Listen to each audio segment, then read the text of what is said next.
C'est une découverte énorme pour le fan club de Marie-Antoinette et pour l'histoire. Ce tableau qui nous montre son vrai visage, à l'âge de 16 ans, beaucoup plus ressemblant que ce portrait d'elle à droite où elle a été embellie. Alors pourquoi ce tableau, vendu récemment aux enchères, avait-il disparu? Et comment il est la preuve que Marie-Antoinette va tenter très tôt de contrôler son image pour les siècles des siècles?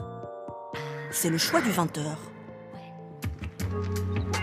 Au château, le retour du fameux tableau après 250 ans est une petite révolution.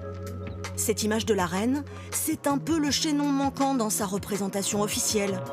Une vision très réaliste d'elle, adolescente, tellement fidèle que Marie-Antoinette la rejette.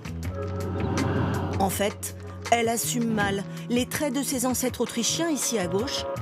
Des yeux trop globuleux, un nez trop fort, un menton trop lourd.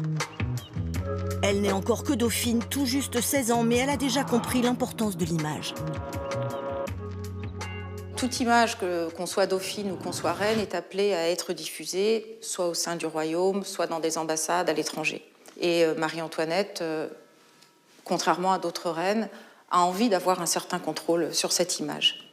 Si Photoshop avait existé au XVIIIe siècle, Marie-Antoinette l'aurait certainement utilisé pour rectifier ses traits.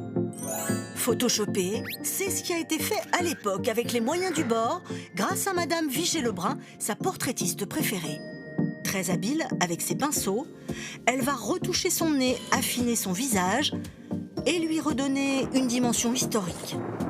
Et quand la situation se gâte, Vigée-Lebrun la représente avec ses enfants comme la Vierge de la Sainte Famille.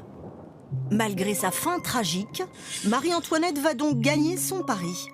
Devenir une icône interplanétaire et imposer son image pour les siècles des siècles. Aujourd'hui, dans la culture, la mode, le cinéma ou les mangas, la reine pop reste une valeur hyper glamour.